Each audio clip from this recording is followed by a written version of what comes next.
I shot a 78. I feel like that's a good over-under number for me the rest of the summer. I hate this, but Randy, I don't think I'm saying no, and that's not an indictment of you. It's more of a situational thing. I have to vote with my wallet here.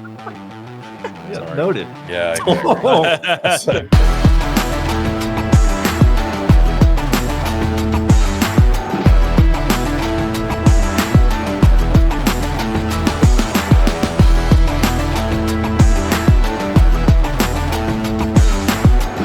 Ladies and gentlemen, welcome back to another house meeting. My name is DJ, joined by all my compadres here. We do these from time to time. Just want to check in. How's everybody doing? Everybody's, got these big lofty golf goals. How are those going? Anybody going through swing changes, gear changes?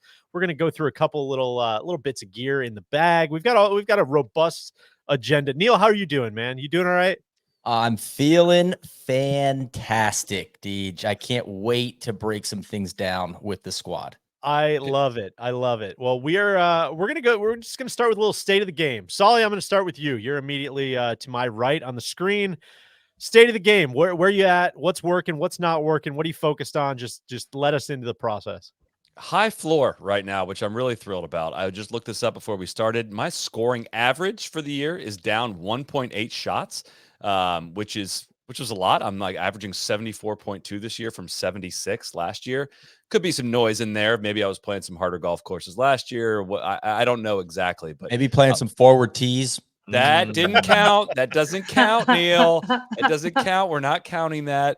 And I'm thrilled with that. I feel like it's hopefully it's not going to not ever. It's going to go off the rails at some point, but like it's going to stay on track more frequently. By the time this video comes out, completely, but it stays on track more consistently, right? And it's not like I've been going crazy deep. It's just like, hey, I'm kind of hovering right around the ballpark I need to be. Need to get rid of the left miss. Still there. Got to get rid of that. And once we're done with that, I think I'm breaking through +2 and we're going to keep going. Any swing changes? What are we focused on in the golf fields department? We're just focused on, getting that club back a little bit on the inside, keeping that right foot flared out, getting the club back on the inside, and then feeling like we're hitting that exact same point on the way back down and really rotating the lower body through it and just kind of moving the ball with my lower body instead of with my arms. That's kind of the feel. And honestly, man, just like playing decently smart golf of like, hey, dude, I played yesterday, hadn't played in a week.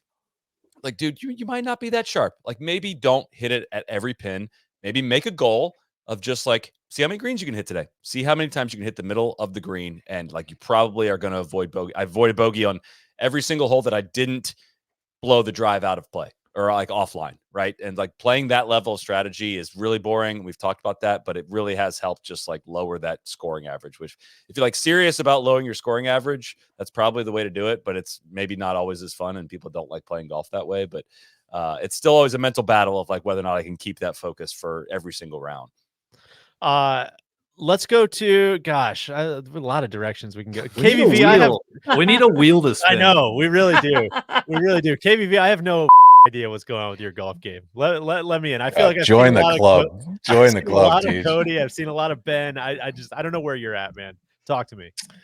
I'm still in the darkness. I regretfully have to say. I have some. I guess I've raised the shittiest part of my floor where like I'm shooting. I'm totally lost. Like posting scores in the 90s. Like I'm back to shooting scores in the 80s mostly. But literally like it's a different swing thought every single time I go out. Like I'll have these like epiphanies. Like on the plane ride home from Scotland, I was like, what if I just stop pulling down with my arms and like let them like sort of drop behind me? And I was like, by the time I landed, I was like, God, I cannot wait to go out and play. Like I've figured it out. I've found it. And then I went out for like 6 holes in my country club and just sprayed it every direction and like hitting huge chunks. And it's, I don't know, man. Like I'm starting to realize like I'm 46 You might not make it as a pro. Haven't peaked yet. There. You haven't peaked yet. I've been trying to lose some weight. I'm down like 12 pounds from, probably a month and a half ago. So that's like, I'm hopeful that what I really need to do is like lose that weight, get some stretching in, try to sort of, get something resembling like more lessons. We can touch on that a little bit later as I set that as one of my goals. But honestly, like, it's just really hard when you don't move your lower body, when it is like just encased in cement and it doesn't do anything. I had the brief stretch where I felt like I was hitting it better, where I was like starting my swing with my legs, and then it just totally forgot that the next few times out. And so yeah, it's still a disappointment, but I'm hanging in there. Jeez, I guess your chair's upset too. Yeah. I'm like that gif of a Jim from The Office kind of just sinking down. The stacking of swing thoughts is concerning stuff, KVV. I've been there, brother. That's like mortgage-backed securities, just bad debt on bad. You can't stack. Randy, we know this. You got to ride them. Yeah. You need that will swing say, thought to die in the track. I will say, KVV, I commend you for getting those mental reps in. That's a hallmark of my game. And I would say, Neil, as we always talk about too, KVV, I think the good news is it's always darkest before the dawn. So I really hope for your sake that you're kind of near the bottom of the roller coaster and you'll be shooting back up here soon. You should be excited about how dark it is. Exactly. Well, Kev, let me go next because you touched on a lot of what I'm working on as well, which is lower body stuff. A lot of this, I think the TPI video came out already. You will have seen a lot of my personal revelations vis-a-vis the idea that you're supposed to use your lower body. I think for my entire life, my entire golf swing was like, I got my Pro Center on. We'll talk about that later. My entire golf swing was like, okay, the club's at the top. Better rip that club down as hard as you possibly can and generate all the speed from that club face. And it turns out that's not how you're supposed to swing the club. So I have been focused so hard on trying to do my TPI routine, trying to build up those lower body muscles, and B, using them in the golf swing. And what's crazy, I went and walked 18 holes the other day. Golf swing doesn't look all that different, but it feels a lot different to me, where I'm really using my legs to push off and really generating, moving the arms with the legs. And I got to like the 16th, 17th hole and my legs are just wobbling. And you got like, I have no problem walking 18 holes, 36 holes. I'm good, man. I can put it in the low gear and walk and carry my bag forever. I was shot. I was standing over putts and my legs are just like wobbling because like muscles are just straight up not there. And so that's kind of where I'm at is I feel like maybe a little bit of a mix of the two of you guys.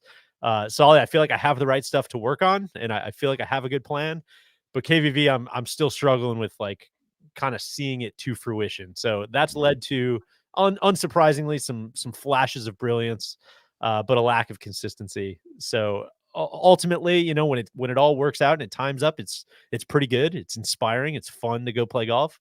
And when it doesn't, it feels pretty like baby giraffe trying to walk for the first time, which can be pretty tough to look at. So, Cody, let me throw it to you next, because I'm sure, you probably have a lot of that going on, but maybe a little more successful implementation. Yeah, I'm right there with you, Deej. The TPI trip truly opened my brain to something that I wasn't quite capable, I would say, of processing on my own. But I'm grinding, man. You guys know my butt cheek didn't work, and I finally got that left cheek firing. And it's crazy because it's been a running joke forever since Tiger said that, of like, I just couldn't get my glutes to fire. Well, from somebody who lived their life like that, it's a hard way to play golf. And now I put the time in. I've been following my plan. I had some lofty goals for this year overall, like scoring and playing and competing and winning.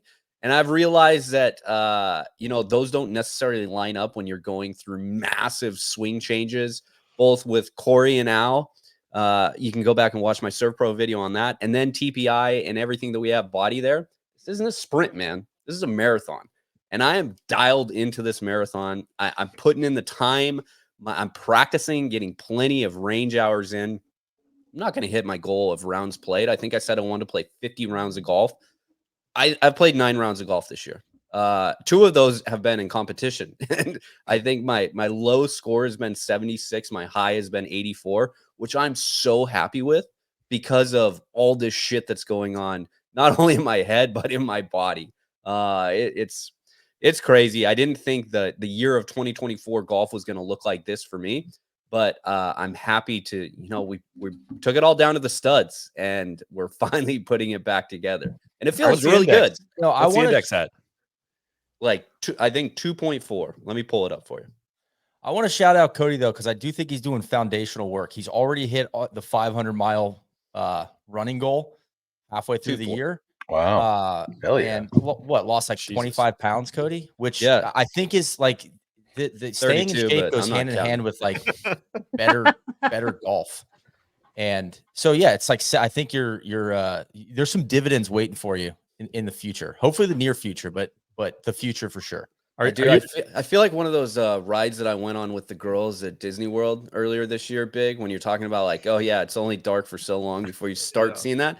I can finally see that glimmer of light on the other end. Everything's, instead of just having that one swing during a practice session, we're like, whoa, that was it.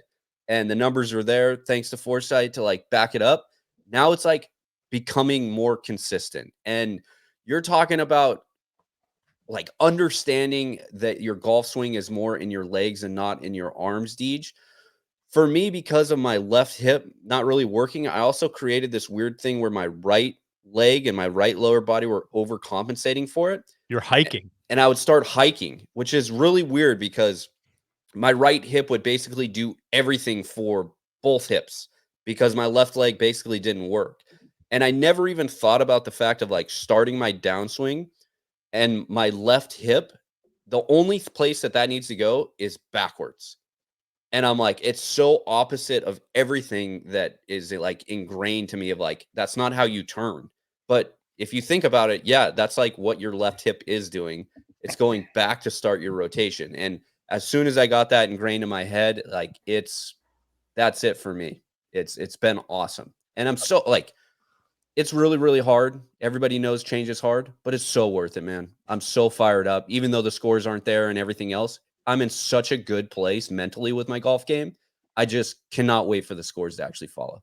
But you're doing it the right way by drilling. Like that's the whole thing of like when you make a swing change, when you're actually like when you're a serious golfer and you have habits drilled in, like you have to spend time on the range looking stupid, looking silly, doing dumb stuff. You're not like hitting like the flush shots. You're just like drilling in these things. So when it comes time to playing, that you don't have to think about that when you're playing, but that takes so much time. Like it is not something you can do in a week or even a couple weeks or like a month. Like it just takes, you have to stay at it. I can't tell you how many times I've wanted to put something new into my swing. And then like 3 weeks later, I'm not practicing that anymore.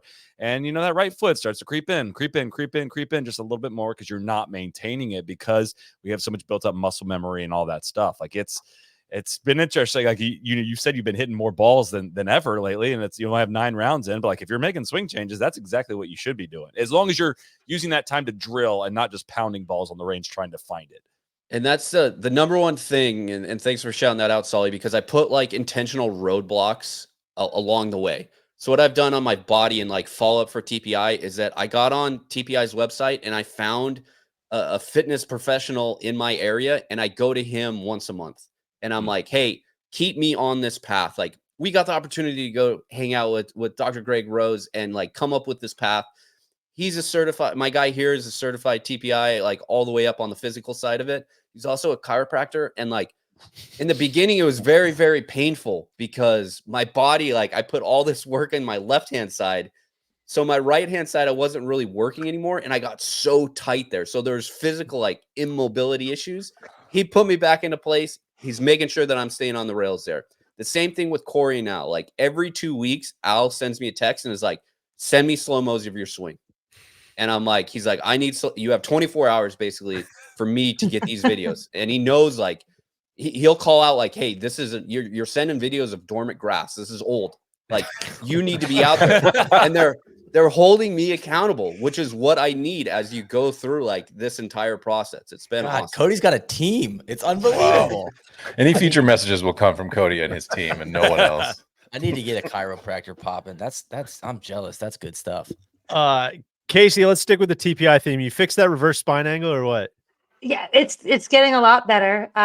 When I got back from TPI, I also found a actual golf coach person out here to help ingrain that stuff in my head. So between the TPI and the exercises from Dr. Rose, and then going through like not really major swing changes, but just a little bit of setup change and a little bit of just really in the backswing and moving that lateral forward first, which was like my issue. Even after I got my spine angle the right way, I still was waiting too late to go forward. So we're working on a bunch of drills with that. And, you know, as you are going through drills and changes, my scores have not been like great, but I also like have been hitting the ball like way better, especially with my irons. It's like this past weekend, I'm like, well, my drives and my woods were not quite there yet, but like I was saved by my iron shots and approach shots being able to actually like hit stuff kind of close. And I'm like a 2-putt machine. So you can, Hell yeah. So it's golf. been going a lot better. I have my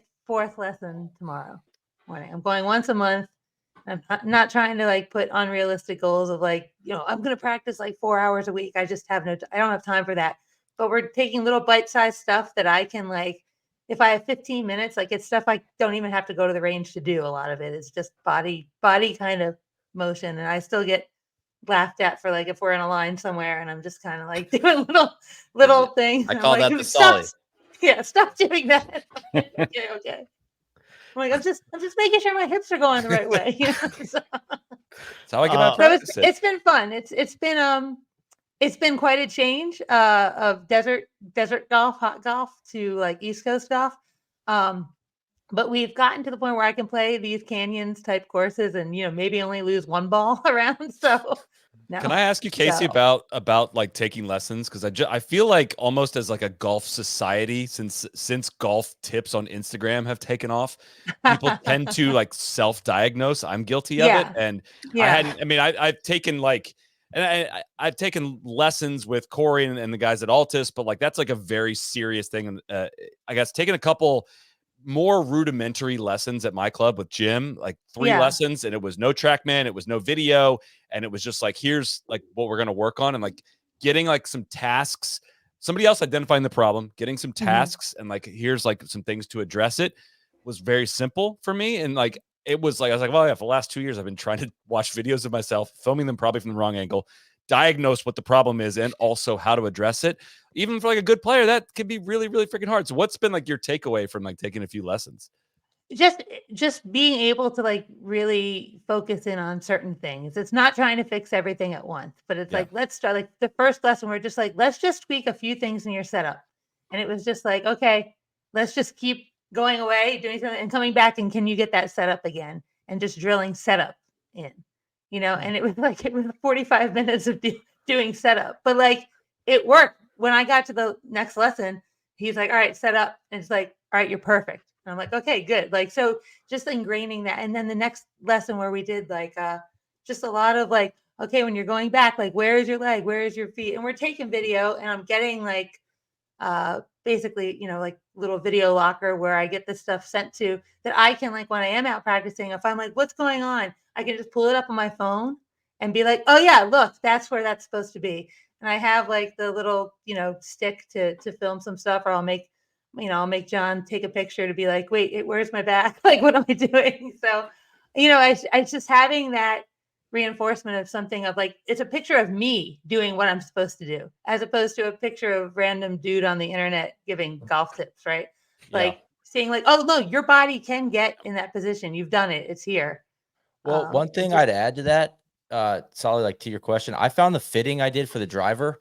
It was not a lesson, and there was no video, but talking through the stats that I was putting out with an expert was also very helpful. Of like, oh, hey, your launch angle is really low. We need to get that up. And hey, this is your club path. Like, I'm not going to fix that right now, but it's just kind of nice to know, like, based on your club path, if the reason I have to hit the right balls because that's going to go dead left. So yeah, okay, it's just like good intel, which I felt was also a little bit of a checkup.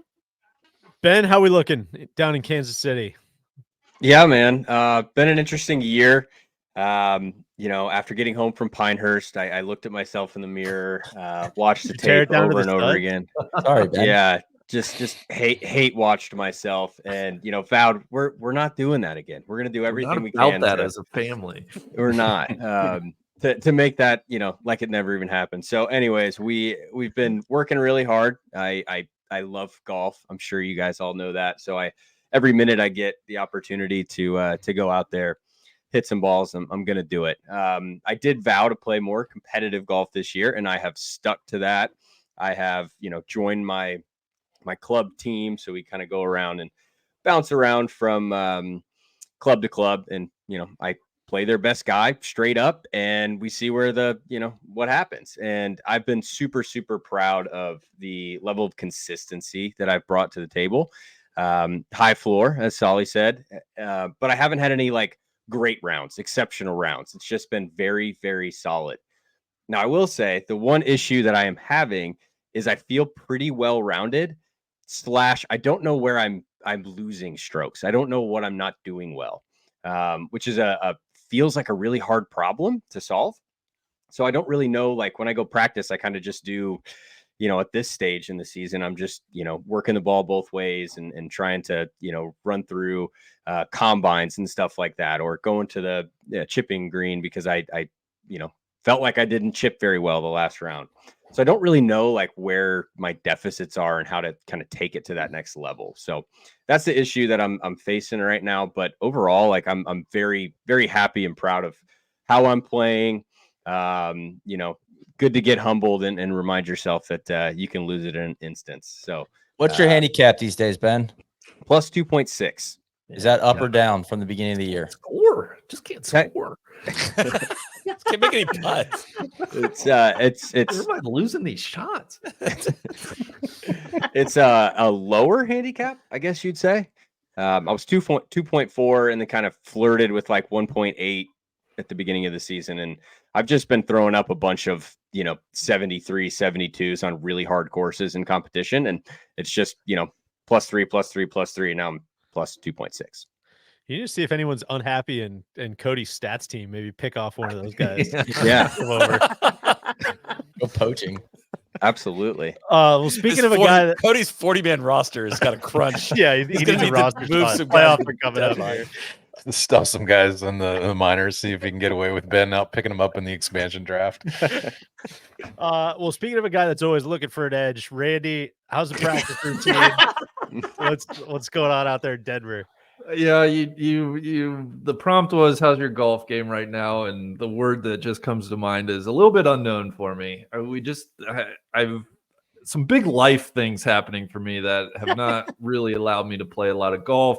It's not that I don't like golf. I'm actually super excited to get to play some golf, especially after I just did my fitting with Titleist, and I know we're going to get into some equipment stuff, but yeah, I went back. So I'm an 8.4 index at the moment. But weird, I've only posted 7 rounds since Tourist Sauce. So it's just not, we're just not playing a lot, which is fine. It kind of makes me want to go play, right? I'm building that itch, that passion to go out there. I will say during my fitting session, one thing that I've really wanted to do whenever I've played or hit is I really want to feel like I'm getting through my swing and like onto my left side as I complete the golf swing.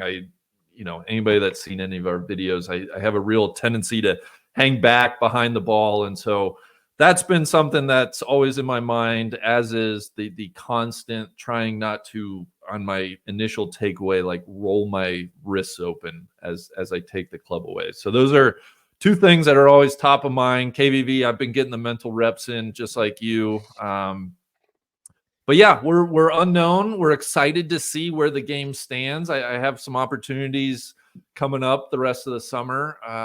So I think in our next house meeting, I'll have some more data to share with you guys. We'll see how things are going. I look forward to it. Last but not least, Neil, I know you've had some glowing brain takeaways. We've been doing some breakout sessions about your golf game recently. Sure. Talk to me about some of your key learnings and insights. Yeah, I got to break it up into like BP and AP, like before Pete and after Pete. I just had a kid, so I was assuming that the game would not be trending. I was mistaken. I'm very happy with my golf game. Vanquished Solly, vanquished Ben. I thought that was going to be the highlight of the year. It might not be. We this tour rolls on. So, right, I started.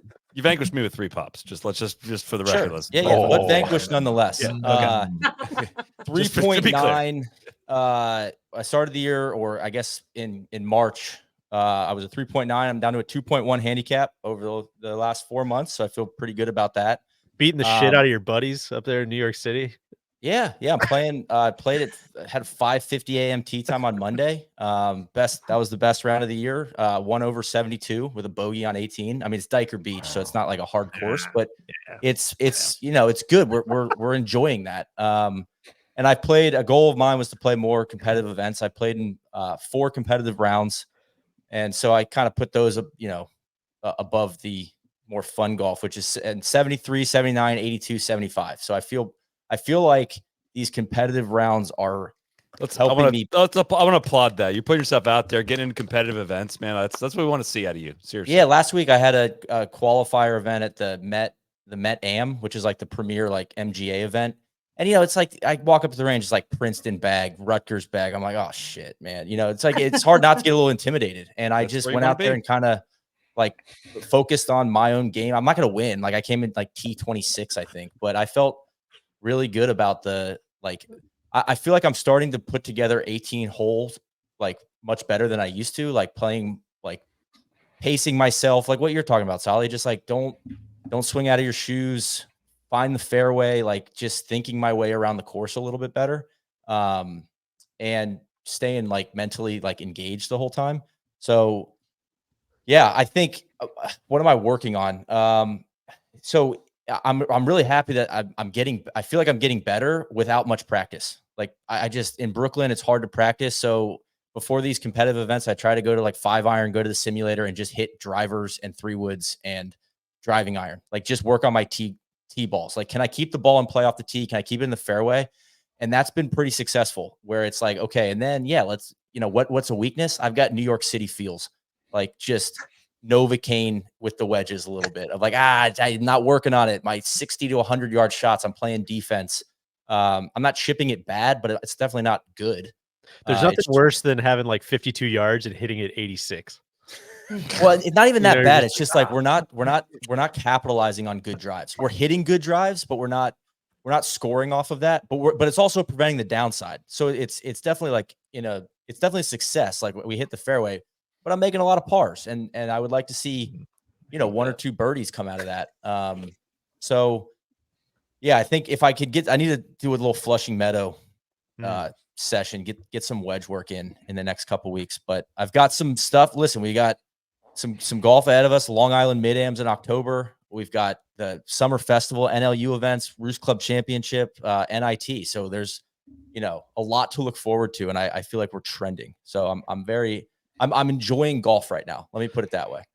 If anyone from the Columbia Athletic Department is listening, please get Neil a Columbia Lions bag so that he can show up. No, I don't want that. and honestly, like, the Princeton kids. I mean, we'll cut this, but like some guy wanted to take a picture on the range. I was like, oh, dude, no, man. Like, now everyone's like, who's that guy? I'm like, stink, man. Like after the round, man. I signed after the round. But like everyone's up there grinding before this round. He's like, oh, what's up? Oh my God. I'm like, shit, dude. I'm not. So anyway. I was gonna say, imagine how intimidated they are. They're like, you got to put like the kid on your bag or something. I do want, you know what? I got to give my guy. I play with a 19-year-old kid that goes to Franklin Marshall, Ryder. And Ryder was nice all day, big podcast listener, and we, but kind of was like, we talked a little bit, but on the 15th fairway, he turned to me and he goes, "Hey, can you share something with Big Randy for me?" I said, "Yeah, sure." He goes, "I want him to know that his take on centerline trees is asinine."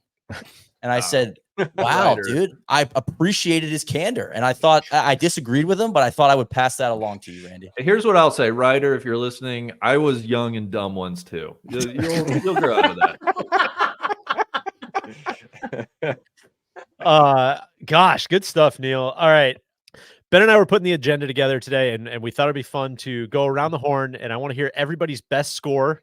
And then I want to hear from the rest of the group, is this person going to go lower than that in the remainder of 2024? You can do it with thumbs up, thumbs down, up to you guys, however you want to just shout it out if you'd like. Let's start. Well, Neil, let's reverse snake it. Let's start with you. What do you got? Technically best round, 1/72 at Diker Beach on Monday. I want you to Neil. bust through this under par ceiling. I know you've broken par once, but you should not be a 2 and have only broken par one time. You need to shoot some under par rounds. You can do it. No, so that was easily. my second round of the year without a double bogey. So we know where the problem is. Stop thinking about double bogey, all that. Like we're just gonna do it. We're gonna bust through the ceiling. Yeah, I would love that. And I feel like, I mean, a competitive 73, 1/73 is all, or I guess 2/73. I mean, you could call that the in some ways I'd consider that the best round of the year, but I think I'm going lower. So do it. I saw a lot of thumbs up. I appreciate that. Solly, what do you got? I had the 65 at Taurus Sauce. I don't think it's sorry, bud. I just don't know if we're doing that. I really don't think we're beating that. I had 66 at Yemen's a couple weeks ago, which was 7,000 yards. And honestly probably felt like a better round to me, but yeah, I don't think we're beating 65 or 66. I don't see that happening. So. But listen, as soon as it happens, let the haters I'll and be losers the know. first to know. Yeah, I thought it was par 70. Yeah. It is, yeah. Yeah. But from 7,000 yards, that's real golf. 7,000 par 70 was like kind of a decently, big boy golf course, and so I was proud of that one. But yeah, I don't know where my 65 or lower is coming from the remainder of this year. So I play a lot of par 72 golf. Just gotta make some your career low is 63. 64 right? Is my career low. Yeah, it's tough to say you're gonna touch your career low to beat this dad back moment in your life, but I have faith in you. Who knows? I did go down, but I have faith in you. Cody, you're a fascinating one. Would you say 76 is your low? Yeah, I think it's 75 or 76. I think for sure he's going lower. I think so too. There's a lot of demons. Cody's a lot more comfortable down there than most of us, than me, right? I think he's in that Ben and Solly category of like, he knows what it's like to shoot par or below par. And I think that there's definitely a round out there for you this year that is at or below par. That's my prediction. How many rounds are you gonna play is the question. Yeah. That's right. if you look, I got a couple heaters coming up here. Okay. Going on a little golf trip next week. We're playing golf almost the whole time at a place that I love, that I played very, very well at last year with Deej and TC. Me and the big guy are going over to get some Scottish golf in. There's got to be something that I can find there. Got a couple things lined up in September, October. The guys, I said sprint, not a marathon. We're all eyes to end October, trying to get down to somewhere where I'm very comfortable with at Dobson Ranch. We got eyes on the the NIT, so I'm feeling pretty good. All right, well, we got to set the official numbers. It's 75 or 76. Yeah, what is this? We don't know. I know it's 76 right now. Come on, that's easy. Definitely officially on the record. Yeah, KVV. I shot an 80 a couple months ago at my country club, Rolling Road in Maryland. The slot machine of Swing Thoughts came up all cherries that day, and I managed to get it around. I'm actually putting pretty good.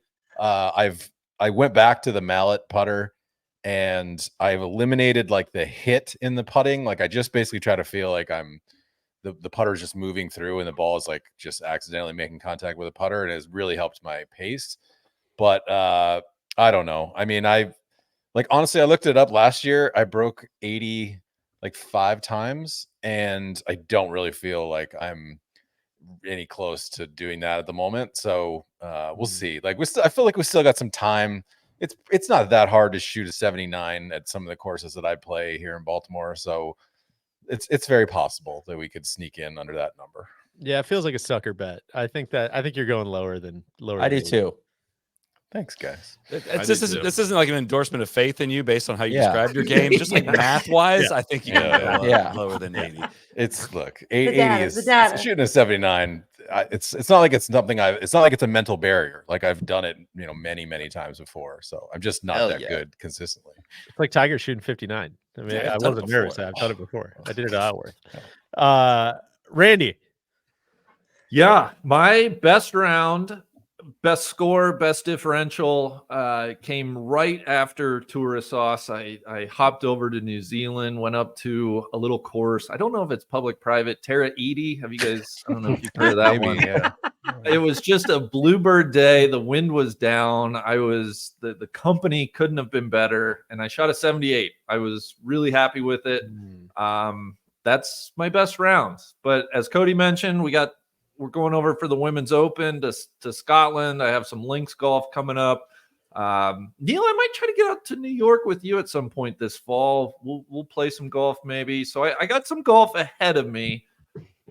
Candidly, I'm not sure. Anytime I break 80, it's a big deal for me. It's certainly, my goal every time out. So yeah, I'm curious. I feel like that's a good over-under number for me the rest of the summer. That's a tough line. Bookmakers. Yeah, did well Randy, what I worry about with you is what I've struggled with, except for Diker Beach is the only course this year that I've played, maybe one of two courses I've played twice. So there's not it prevents, it's hard to go low when you're playing a different course every time you play golf. And we know what Neil's rule is. When you're playing a course the second time, you try to shoot lower the next time. Well, for sure. But but my point is it just doesn't give him a lot of opportunities because he doesn't have a home track. Where like KVV, I feel like, you're playing out your club. Like there's a much better chance that you're going to shoot a 78 because I know how to scrape my way around. But that's the thing about Scotland, Cody. I will say, just having played a little bit over there, I feel like I played pretty well on the front nine at North Berwick. I think I shot like 41, and I was like, oh man, like if I could just like put together a good score on the back, it'd be great. But then you start thinking like, when am I ever going to have this shot again? Like I hit it a little bit out of the rough. I'm maybe just going to take a rip at the green, and all of a sudden you're making a 7. And it's like, I just feel like when you're on those bucket list courses, it's really hard to sort of calm yourself down and think score as opposed to think vibes and like, let me just enjoy this. And if I hit a great shot, great. But if not, oh well. For sure. Which is why Randy does not play that game. And I think that's why he's going to shoot lower. He played this game last year with me and we got over to Woking after before the Women's Open. And he made like 15 pars in a row, had a birdie in there somewhere and dropped like a 76 on me. I was like, what the hell, man? Come on. I will say fall is my favorite time to play golf. The Denver public courses, they're all par 70. They're not very long. I do think I could get on some of those tracks that I'm comfortable with and score better than a 78, but certainly no guarantee. I hate this, but Randy, I don't think I'm saying no. And that's not an indictment of you. It's more of a situational thing. I have to vote with my wallet here. Yeah, sorry. Noted. Yeah. I'm taking. Come on. We got Deej and Cody are up, and Casey, where are you at? I gave me down. Yeah. I think it might be the same. I think we might be the same, but I don't know. I just don't think you really care, Randy. Like the rest of us are like living and dying by like, oh God, I want to break this so bad. You're like, it's fine, whatever. But he does care. That's the thing with Mr. Big. Just like at the beginning of Tourist Sauce, guys, he was playing so damn good. It was unbelievable. He just couldn't really put the score together. Now, you get him out there on these trips when he's enjoying himself. The vibes are high. I don't know. Neil, we might be able to put some money on the side on this. All right.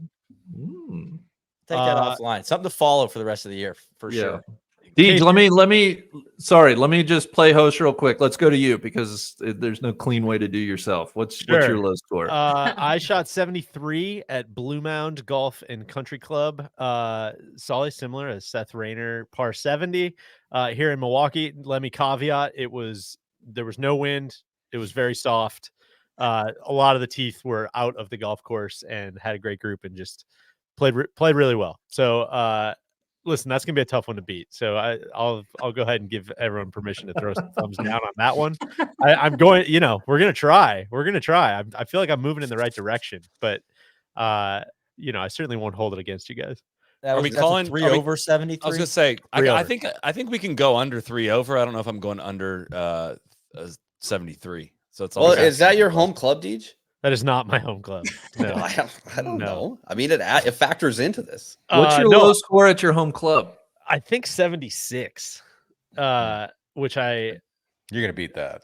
I think I can. I think you can go 74 at your home club, so I'm giving you a thumbs up on that. Wow, I love it. I think that's possible. Par 72, right? It is. Okay. DJ, with some pending life stuff, I'm gonna go no. I forgot about that.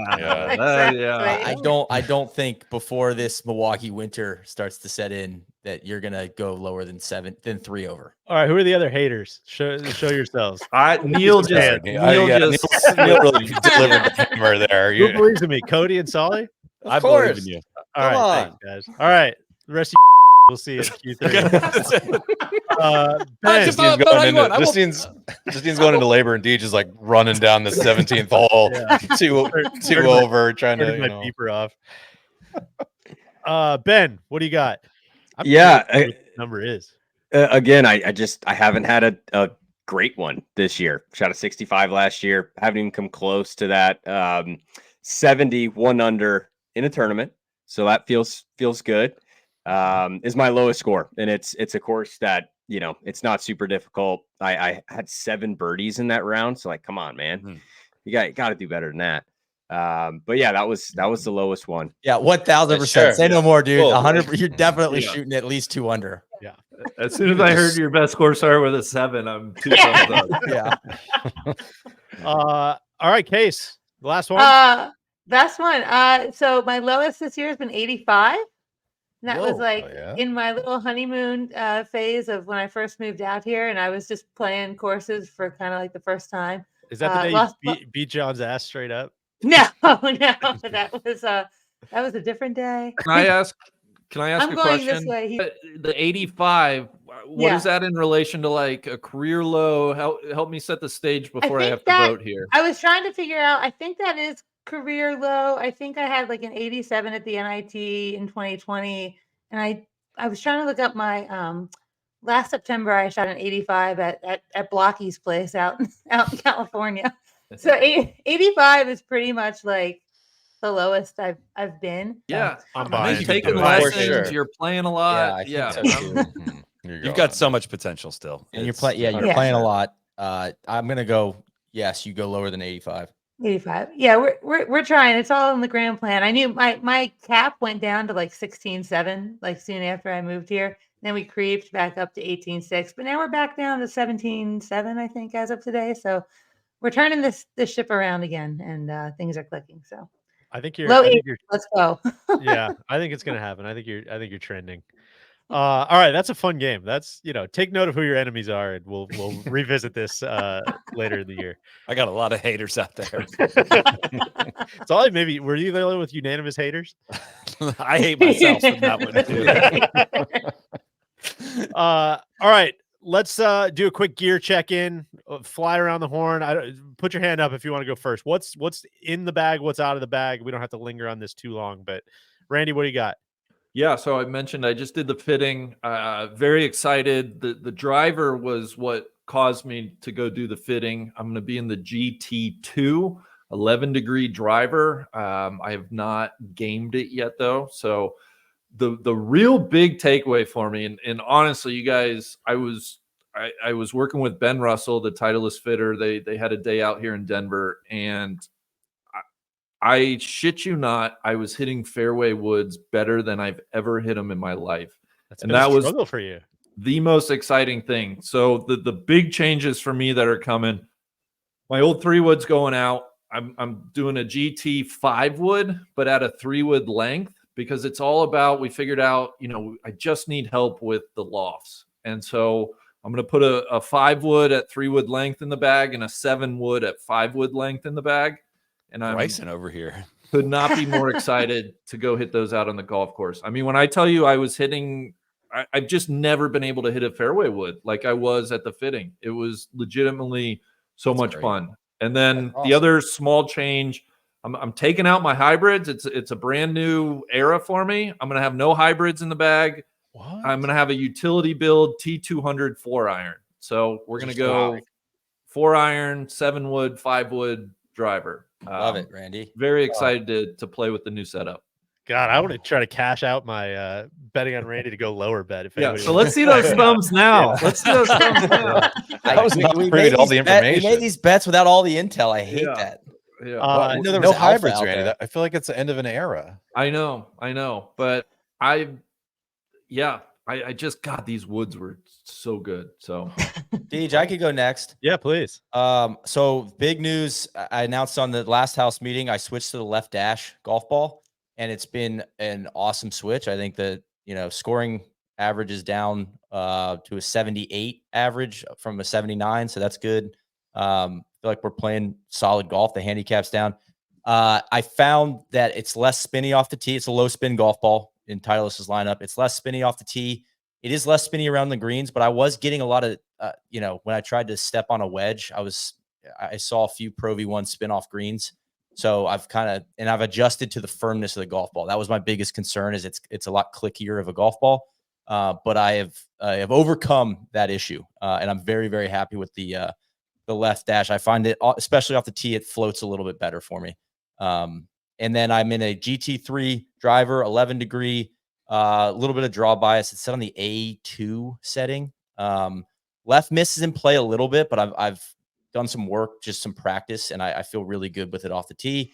I have the same shaft, which is a 70-gram hazardous shaft. It's like counterbalanced, so it's not as whippy, and I just love that shaft. So I put the old shaft into this driver, and then I've got a GT3 3-wood set, pretty standard. And then big news, I am in a 7-wood, 21-degree 7-wood.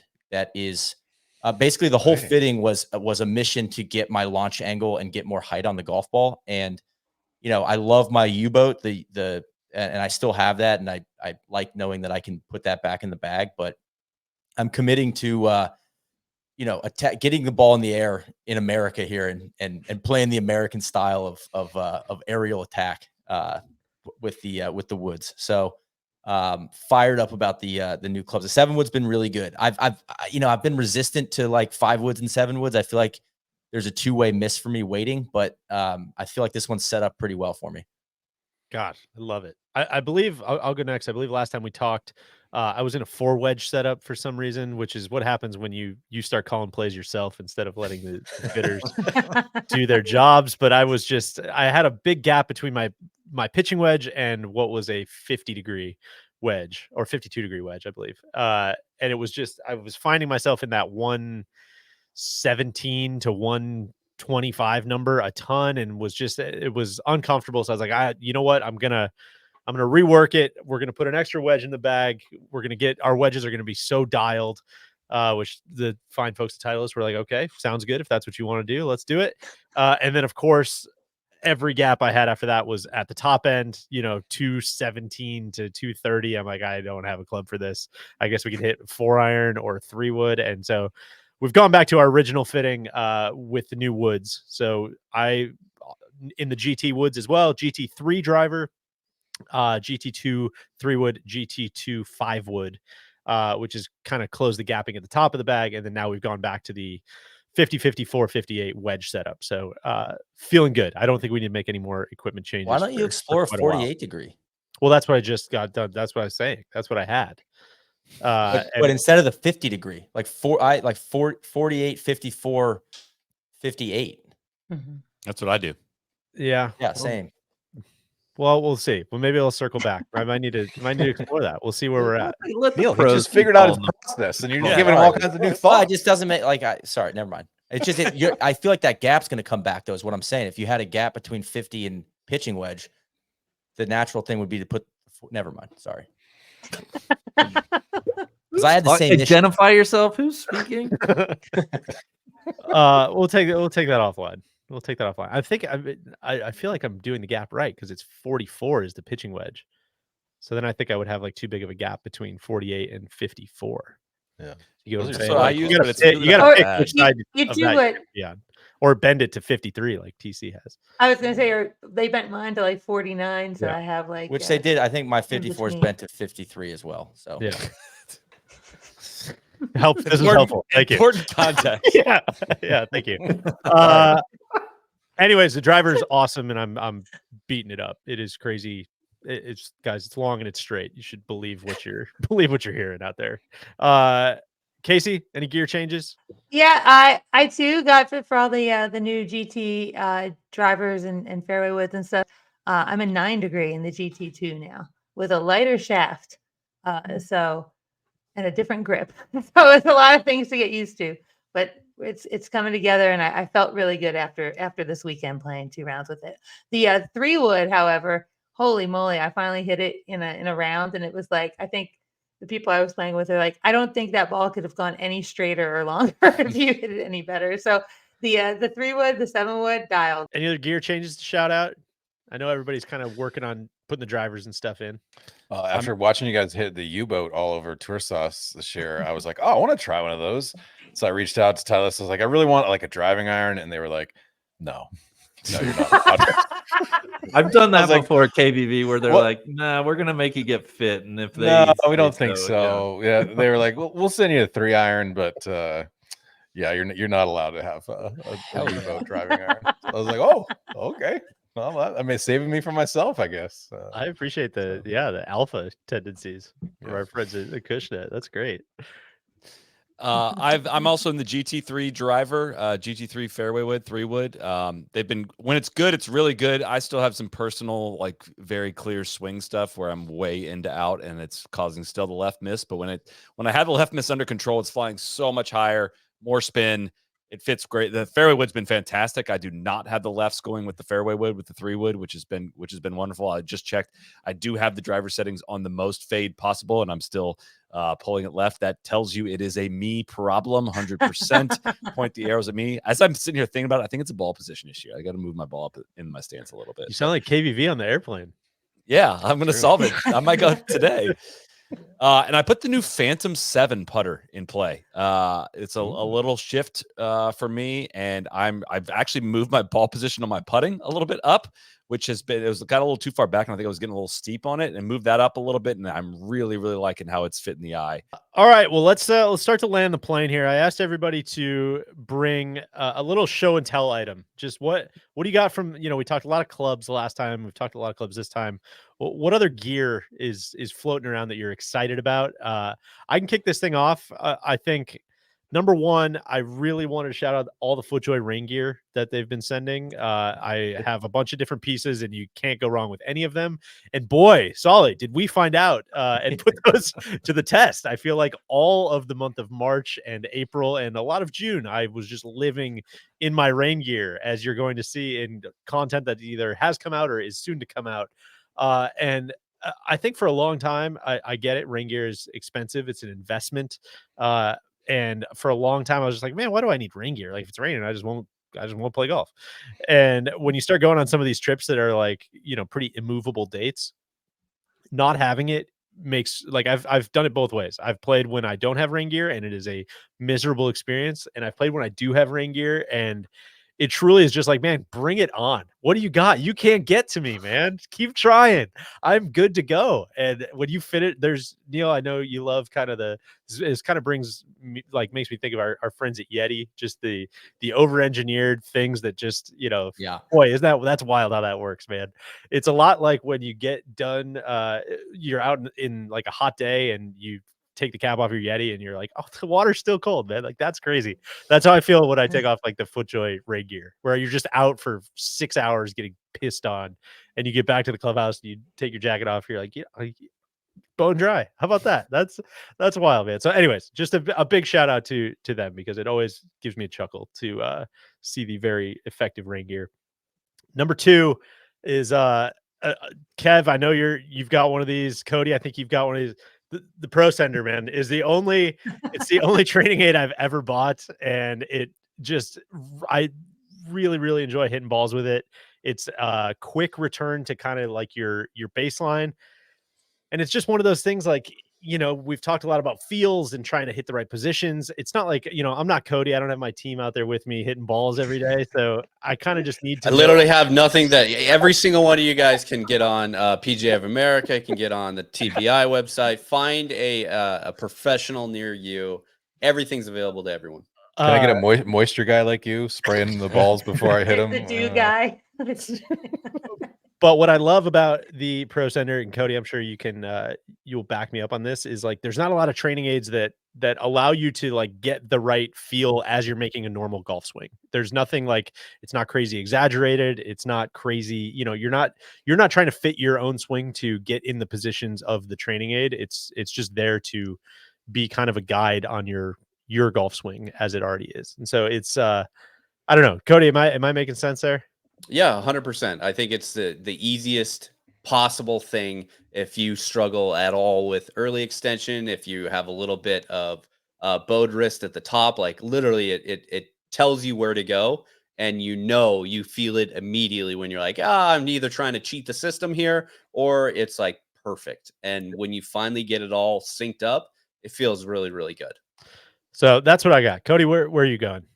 So the guys at Altus, and I didn't realize this, you guys have probably seen them before, but like, everybody has like these putting mirrors and everything else. And then you go to like tour events and you see all sorts of different contraptions and shit out there. And you're like, what's actually going on? And in the past, when I'd say, I'm going to go practice putting, I'd, grab 5 or 6 balls and set up my little station and, try to do, a clock drill and then try to work on some leg putting, but really have no rhyme or reason to it. Well, Cameron McCormick, he has this well putt mat is what it's called. And basically it like, you putt off of it. So you put your ball, and I wish I had it right now because it would be a lot easier to show this demonstration. Unfortunately, I left it on the last putting green, but you can find it like on their website, on Amazon, or anything else like that. But when you talk about ball position, and Solly, it's a great thing that you just brought this up. Like new putter, I think, if we go back to the U.S. Open and Rory, like, basically making contact with the top half of the ball and wondering, like, where should my feet be? Where is the ball supposed to be? Where is my stroke going? This mat is basically like your template. And every single day, like the best putters in the world, it doesn't matter who you are, like they have the exact same setup. And all of us schmoes out here, like it's impossible for us to recreate that. And this mat is literally like, yep, put your feet here, put the ball here. This is the arc of your stroke. If you have a more square stroke, follow these lines. If it's more, swing, follow this line and go. And it's just like unlocked a whole new like version of my putting stroke. So the well putt mat, you can find it all over the internet. And then ultimately, it's hot as hell down here in Texas. I'm really into my sun sleeves. I've shot them out on one of these other Q1 or quarterly meetings. But I went to Disney World and I got super into these hydration towels. This is a Mickey Mouse one of the cooling towels that you can dip and put it on your neck if you need it. I carry in my golf bag. But also, I have this sweet headband version of it. And guys, this thing's actually made by Titleist. I didn't realize this was even a possibility, but it's a sun protection. You can put it on your neck. I usually just like wet it and throw it up in my hair and carry it, have it under my cap. Keeps me cool because it's so hot right now. I know Casey, I know Saul, you guys are experiencing the same thing. You're just trying to find anything possible to keep you cool, and then overall like sun protection stuff. But that's it.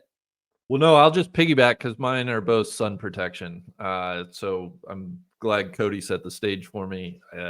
Sunscreen is in my bag this time of year in Colorado. I'm diligent about it. Right now, Oars and Alps, great sunscreen. They have a little like facial sunscreen Randy, too. I was gonna give him a free ad too. Okay. Mist is amazing. No, truly, Yeah. like I feel like it's the only sunscreen I could put on that I don't feel like it's gonna be slick hands for the next 5 holes. Yeah. And then the other one I'm wearing, I truly love. This is a FootJoy Tempo Series Sun hoodie, and I wear it. I mean, I wear it out in the yard. I wear it out on walks. I wear it obviously playing golf. Like if it's breathable, it's light. I can keep it on for a full round if I really want to. It's just a really nice piece of clothing for this time of year. So those are my 2 shout outs. Accidental little matchy here, Randy. Yeah. Also, Casey, I believe we have these in the shop as well. We do. They are in the shop. Store.nolayingup.com. Casey, where are you going? So kind of piggybacking off the heat and everything here. I have this 100-ounce water bottle. Yeah. You better be taking a push start. carry that thing. I mean, That looks like a coffee urn. It's so big. Or like a military shell. Like I make like 2 trays of giant ice cubes and I put them in and then fill up this when we go to play. There are some courses out here that are really good with having like the water jugs like every 3 holes, or they'll give you some bottles in your cart. But some are not so much. So this is like we're not doing a lot of walking golf in Vegas in the 115-degree heat, guys. Just architecture be damned too. There's a lot of canyons you gotta walk over. So yeah, this has become like literally we just keep filling up our smaller bottles like in the cart constantly with that, and it's been a lifesaver. And then I use the Arcos like things on my clubs because I like to see how far I'm hitting the clubs, and like it really like when we got the new irons last year, it helped me figure out like oh hey, we're hitting these clubs this far. Takes less decisions out of my head when I know, hey, if it's this distance, I'm just going to hit this club. So I always was running it off my watch, which would make my watch battery drain like immediately. So they have this new little like link thing that I can just throw in my pocket. And I don't know, I'm finally down to the one light on it.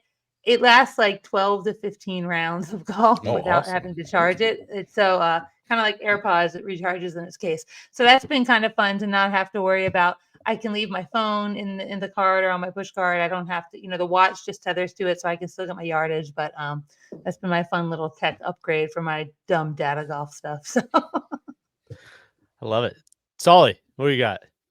So, I wish I had time to do all the things I want to do. I wish I had time to, work out every single day. I wish I had time to hit balls every single day. I wish I had time to, do all of it, all those things at once. I found that mountain can be really hard to clear, like when I need to clear out that much time to do it. So simplifying a couple of those things into something that's very repeatable that I can do in my backyard, that gets a little sweat going, adds my flexibilities, help me with my golf swing, and probably helping me with my physical conditioning a little bit.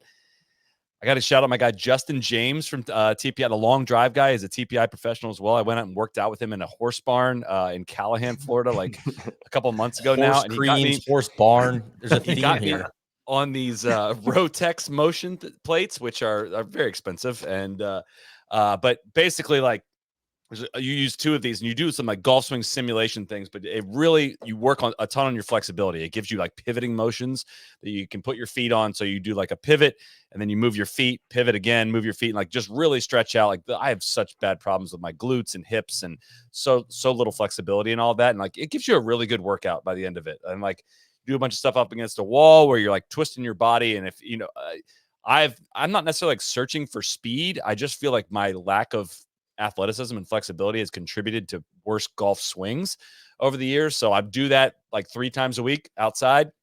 I put one of my big box fans on, Cody. I know it's hot out there, but get that pumping air on me and do that in the morning. It gets me a little energy for the day. And it just, instead of it being like, all right, drive 10 minutes to the gym, get there, hook up all that, get all the way back, shower. That takes like an hour and a half. This is just some in out that gets me going on the day. And that's been a great little boost. So, and then I roll that right into, I've been doing the stack. I've been doing some speed training sessions in my backyard as well. After I get a little stretch in, it takes about 15 minutes to do. It's really easy to, they give you a stick and an app to follow. And it really does incentivize, it gamifies it really well. It congratulates you on all your new swing records and all this stuff. And it's also very easy to do. And it's actually kind of fun. I really enjoy doing it, but that whole thing takes me maybe 25 minutes when I double the 2 of them up together, and I can be right back at my desk very quickly after that. And it's been great. It's been helpful. So, man, maybe you will shoot 64. I don't know. Shit. Yeah, that was a good sales pitch. I mean, the ball, it's not like I'm gaining that much more speed, but I'm only 6 sessions into it. Already just feel more fluid. And that's exactly like what I'm looking for. Now, I do know you got to maintain it with these things. Like, it's not like a one-time kind of thing you can do and then you're just totally solved. But again, like the hurdle is just not that high to go do it. And that's, I'll tell you the biggest key. And I talked about this with Nico on the pod as we're recording this. It was yesterday. It was like, you got to just put it on your calendar, and then it's way harder to skip. Even if it's a Saturday, like morning, like put that on my calendar, and that becomes a harder thing to say, like, no, I'm actively skipping my workout today. And that's really helped me. Yeah. Ben, where are you going? Yeah, so I'm just going to get out ahead of this. This is going to be exceedingly punchable, and you know that is okay. I've got to shout out my my practice routine accessories, right? So I'll roll to the range, right, with this bad boy, and then this bad boy, full of Pro V1s. And so I'm rolling up with these things all over my back. I got my bag has my name on it, just like true imitation Tour Pro. But you're wearing the high socks. High socks. You gotta remember though, respecting the game. You're representing your club as the #1 player on your club team. A lot of this is like, how do you look getting off the bus, right, Neil? Exactly. 100%. Which very much you get away with that if you belong to a country club. If you're showing up at some muni like that, it's a different story. Yeah. No, but it's great. I mean, obviously the quad's there for the range session, but the shag bag in particular, it's so well made. I don't know if you guys have seen these, but it's like the same quality as like a tour bag. Holds an excessive amount of golf balls, and basically every time I'll get done with a round, any balls that I've played, a bunch of holes with, scuffs, stuff like that, I come in, it's sitting right at my door in the garage, throw them in there, and now I've collected over 18 months like 100 balls that are my exact ball. So then I'll bring that over to the short game range and I just go nuts. And yes, I have to collect them, which that stinks. But it's great to just have that consistency and know what I'm working with is exactly what I'll have on the course. So yeah, I understand how that might come across. Very lucky to have this opportunity. But those are my things that I use all the time, and I love them dearly. Cody, where did you find a good ball collection guy? Maybe you can help out Ben for your team. Don't have, at Texas Rangers Golf Club, if you leave a ball out there, it's gone. Cody doesn't like this bit. He doesn't like and showing up with well, I mean, half of it was for this content. You knuckleheads are the ones that How dare you use my own content. Ben's going with shag bags and GC quads. If I show up to Diker Beach with a collared shirt, they won't let me play. Like, t-shirts only.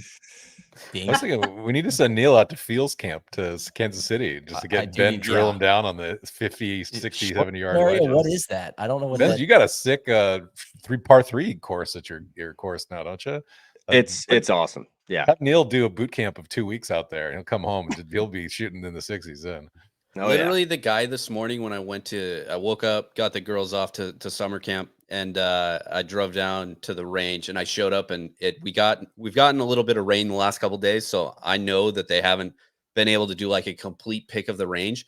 The guy went up there, I'm like, can I get a large bucket, please? And he's like, are you sure you want a large? And I'm like, yeah. He's like, well, like honestly, you've been hitting a lot of balls, and we haven't been able to run the picker. Ball shame. So I'm gonna give you a small, and if you really want more, you can come back in. I was like, are you serious, man? Like, so that's just the difference between what I'm going through right now and when Ben shows up looking like Cody. Let me pick that up. The only range out by my in-laws place in New Jersey, Mount Freedom, it's a cow pasture, and I mean, I'll take a picture of the balls, but it's like $18, and you're getting like scuffed up precepts and top flights off of fescue, but we gotta do something. We gotta start somewhere. Exactly. Right. That reminds me of that tweet that was like, I tried to order a large thing of fries at Five Guys, and the cashier pulled me off to the side and asked to make sure if I knew what I was doing. Yo, for real? KVV, what do you got?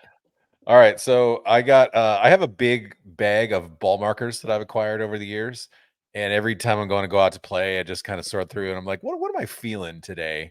And the one ball marker that always is like a conversation starter is my Wu-Tang Clan ball marker. Every time I play with this, my brother-in-law, Terrence, got this for me a few years ago. And it's such a conversation starter. Other awkward white dads want to talk about the mystery of chess boxing and, all the classics. So that's a real fun one to bust out.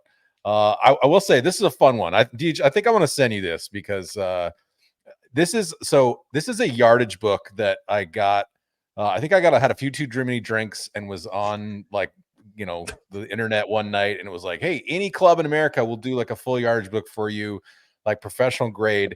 It cost me like $35. I'm gonna get one for you for your club, Deej. It's got like heat maps of all the greens. It's got very cool. Like this is my club rolling road. Like distances to every single thing. I know, like maybe your club has one of these, but it is very cool to be like, oh, that bunker right there is 269. Like I either can or cannot get there. And it's just a fun kind of way to sort of think your way through the round. It has all the tees where you can sort of go back and forth. And I don't look at it a ton because I'm just not that good. But when I do pull it out and I do remember to do it, like, man, what a fun thing to sort of look at. Like, all right, makes me think through my process a little bit. Plus 8 yards here from this tee box.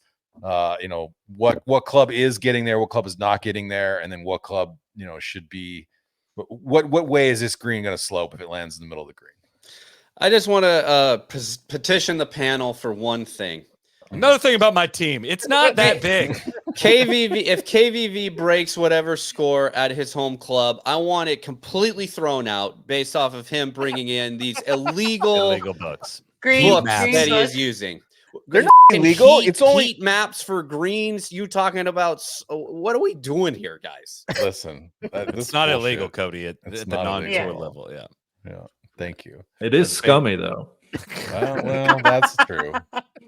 I love the idea of I hate when like that's something to put in my notebook is just a metaphor. Like I need an actual notebook to like put it in and be able to open it up on each tee. So I have so many stray iPhone notes that I'm like, oh, this is where I'm going to put all my swing stuff, and they're all scattered. Well, you got to keep one running note. I know, that's what I'm saying. I would like to have a physical version of that. I like that idea. We played Timuquana yesterday with Nico, and he'd never played the course. In the summer, the course is totally benign, soft, like all this, and like almost every single hole. I'm like, oh, you couldn't have got away with that in the winter. Oh, you'd been winter. We get to 15, he was finally like, hey, just so you know, like you have way too much scar tissue for this golf course. You have got to change your thinking about your home golf course. It's like, yeah, you're probably right. But all right, Neil, bring us home. What do you got? Well, I was going to shout out the sunscreen, but I got a couple other things. First, I'm really into these desert tones that we have in the pro shop. I'm wearing this hat, just the Tanimal stuff and kind of beachy tones. So go check out the hats that we've got. I've been rocking this khaki one that I really, really like. And this gonna sound really boring, but like I just want to shout out FootJoy's golf gloves.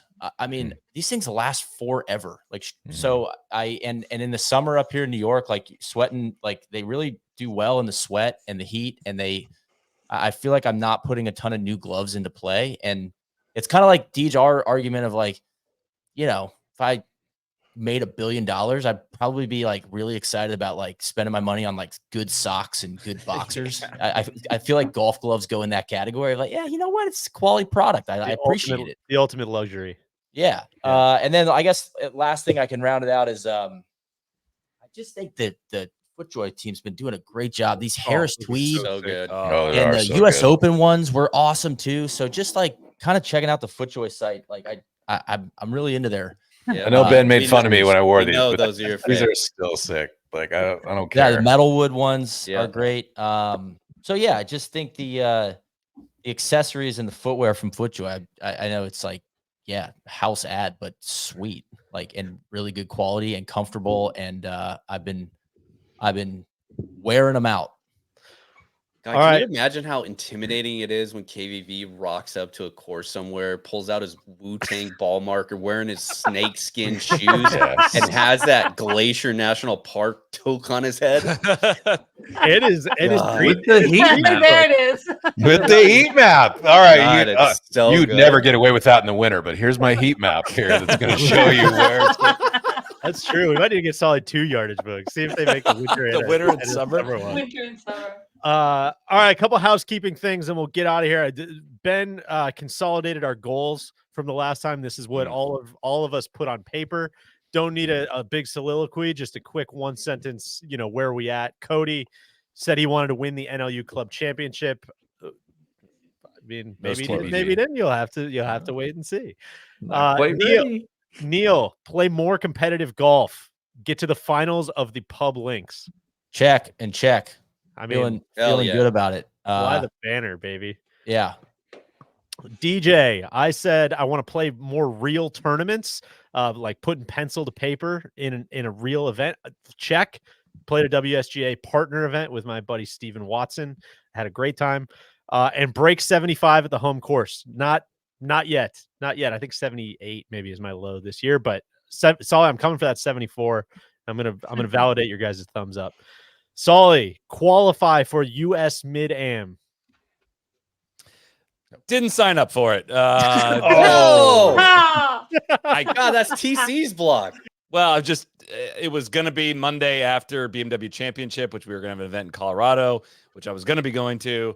So I didn't sign up for it, but I'm also not going to that anymore because we're having twins. So I didn't sign up in time. And even if I did, I couldn't leave in September to go play it anyways. So I will not be traveling to qualify somewhere for an event that I can't play in if I do qualify. So yeah, we're gonna give you an incomplete on that one. TC, sign up for US Mid-Am.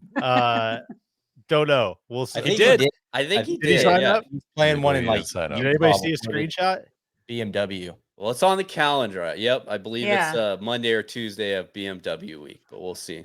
And he also said, Ben, you said he wanted to make 5 birdies in a row, but I remember this as I want to make 5 birdies in a row more.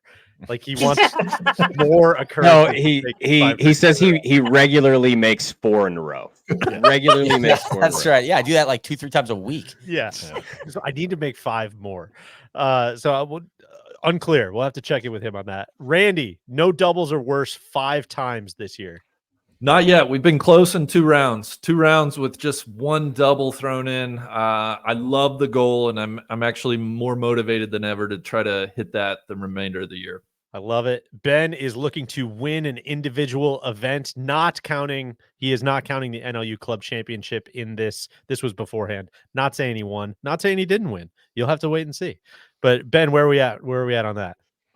Incomplete. Haven't played enough individual stuff. I got one this weekend. And then the big one, Kansas Mid-Am in October. So that's my Super Bowl. So we're shooting for that one. All right. Casey is looking to get under a 15 handicap. Seems like we're trending in the right direction. We're trending down. We're in the 17s. We were in the 18s, now we're in the 17s. I think by the time we regroup, next time we get together, I think Casey's going to be under 15. KVV, attend 10 lessons. He has apparently paid for 10 lessons. Is that correct?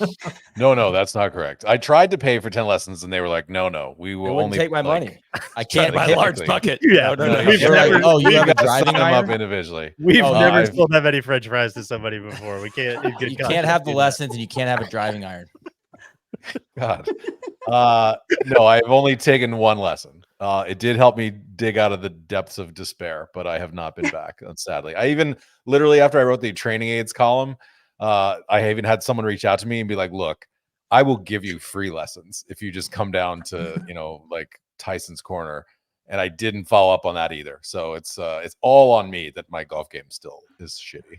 Yo, TC here. I missed the house meeting. I was traveling, but I wanted to chip in a few, chucking from the cheap seats a little bit, update everybody on what I got going on, and respond to some of the stuff from the video. So, state of my game right now: driver is money. I got the new GT2 in the bag. I was in the TSR3 prior. GT2 is in the bag. It's better than ever off the deck. A little bit more.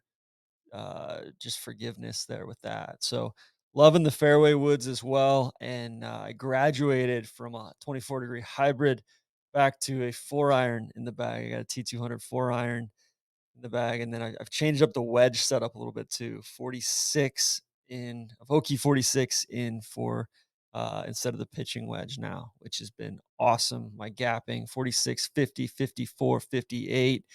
Been great. And my best score of the year thus far has been what was that? A 71, even par 71 at Bel Air. Best score of the year. I think my 1 over 72 at Western Gales was probably a better round. Almost had 6 birdies in a row. Had 5 and 6 holes. Had a second ball birdie. I wiped a tee shot off the planet. Have signed up for the Mid-Am, just signing up. That was my big golf goal for the year. because that meant that I was under a 2.4 handicap, I believe. I'm currently down under a 1 right now somehow. A lot of the rounds I've played over the last month and a half have been kind of crazy rating and slope and differential. So I'm not quite playing to a 1, but it's the system, I guess. So the qualifiers in August out in Utah, August 19th. Cody's 76. No way. I think Cody goes much lower than that multiple times. Solly's 65. No, I think Solly will also go lower than 65 this year. I think he's got a 64 at him at some point. Whether that's on a par 70 or what. But Randy 78. Yes, unfortunately, I think that's probably Randy's low round of the year. Pretty good round. Casey 85. No, I think Casey sounds like she's finding some things in her game. Really getting off the tee. New drivers kind of change the calculus for her, so she'll go lower.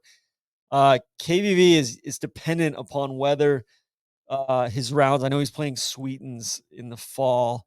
If his rounds at Sweetens, if we're counting 2 9-hole scores put together, if we are, I'm going to say KVV goes under 80. But if we're not, I'm saying KVV's lowest round of the year will be the 80. DJ 73. No offense, Deej, my man, but yes, I think that's your low round of the year. Ben 70. No way. That's like laughable. I think Ben shoots 65 before the year is out. And then Neil at 72. I think Neil shot 75 in tournament conditions the other day. So Neil will go much lower than 72. I think he shoots in the 60s this year. So as for me, I don't know. I'm going to say the even par 71 will be my low score of the year. I don't see any crazy low ones coming up, but we'll see otherwise. All right. A couple upcoming content things. TPI, we mentioned that I think that video is out by now. Me, Cody, and Casey getting our stuff worked out at TPI.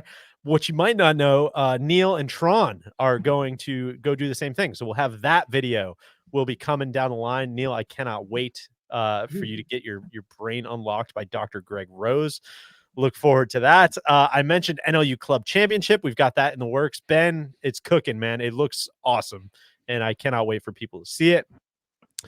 We have all kinds of Scotland stuff still to come. You might know that me and Tron and Solly were there to play the old course in reverse. We've got that film is going to be coming out along with a bunch of other film rooms. We've got the new course. We've got the old course, the regular routing. We've got the castle course. We're doing a film room from just lots of other content from Scotland coming. Well, guys, that's a lot. We covered a lot of ground. We've got a lot to regroup on next time. We've got a lot of content coming out. It seems like everybody's excited to be out playing golf. Love that. Thank you to our friends at Titleist, FootJoy, all of our other friends as well that probably got to mention throughout this video. And guys, go play well. Let's go break those low scores for the year. I think we're gonna have a lot of good news to report next time. Deej, thank you for everything you do. Hey, right back at you.